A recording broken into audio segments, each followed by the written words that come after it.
Hello everyone, girls and boys. Welcome to my YouTube channel. So, meron na naman tayo ngayon i-share. So, ito yung mga favorite na naman topic natin dyan. So, ayun nga. So, maraming nagsasabi na money can't buy happiness. So, ang question ko sa inyo, dun sa mga nagsasabi na money buy can't happiness, bakit kayo nagtatrabaho? Bakit pag wala kayong pera, nai-stress kayo? Bakit pag wala kayong pera, nagkasakit kayo? Pag nagkasakit kayo, saan kayo kukuha ng pera? Pag nagkasakit yung loved ones nyo, saan kayo kukuha ng pera? Pag meron sa'yong nangyari, saan ka kukuha ng pera?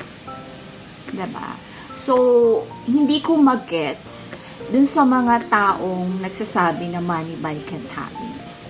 Kasi lahat nabibili ng pera eh. And paano makasurvive sa life, kailangan ng pera. 'Di ba? So, ang feeling ko, sinasabi nila yon dun sa mga tao siguro na hindi nila alam kung paano nila i-handle yung emotion nila, or dahil bored lang sila. Parang isip natin is hindi sila happy. Pero kahit sabihin mo na mga super rich sila, mayayaman na sila, they are just keep working. Nagtatrabaho pa rin talaga sila. 'Di ba? Kasi ganun ka-importante yung pera. Kasi yung pera is nauubos naman talaga. 'Di ba? So, siguro yung mga taong yun, hindi nila naiintindihan na parang akala nila dahil may problema sila sa family or sa asawa or sa anak, hindi na sila happy. Which is, I think, hindi ganun. Para sa akin, kaya nila nasasabi yun dahil yun, hindi nila alam kung ano ba talaga yung totoo. 'Di ba? Either nasasabi nila yon kasi yung mga taong yun is wala lang magawa dahil bored sila, gusto lang nila kasama, gusto lang nila gumastos dahil marami na silang pera, or dahil may problema lang sila ng family nila, pero they will be okay. So, yun yung mga possible na nasasabi na ano talaga na money buy can't happiness. Pero ang totoo talaga is money can buy happiness. So, ayun, dahil umiikot lang lahat naman sa pera, di ba? So, ayun. So, I think for tawag dito, dahil alam mo yun, parang hindi nila alam paano i-handle yung emotion nila. Sometimes, nagiging parang ano sila, sad, when it's just normal. Pero, talagang very important is the pera talaga, diba? So, ayun. So, ayun lang. So, huwag kayong maniniwala dun sa mga tao na money buy can't happiness. Okay? Kasi alam naman natin talaga kung gaano kaya importante ang pera sa mundo.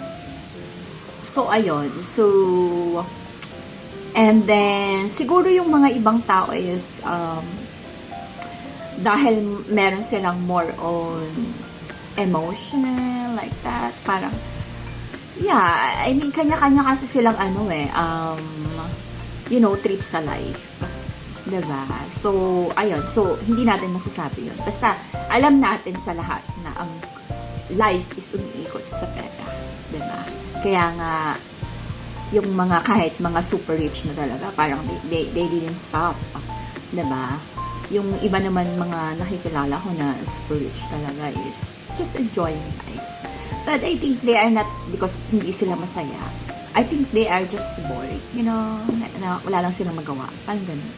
But it's really important talaga sa kanila is only money. So, ayun. Alam niyo na, girls. So, ayun lang. Girls and boys din, diba? So, ayun. So, yun lang. So, always, more extra income. Girls and girls. So, girls lang. So, ayun, yun lang, just, enjoy life, and life is short. And do what makes you happy. And then, like I always said, money is freedom. So, just keep working, girls. So, ayun lang. So, thank you for watching, and mamaya magpapaela siya. So, ayun. So, thank you, girls and boys na yan for watching. Bye! See you on my next vlog. Bye!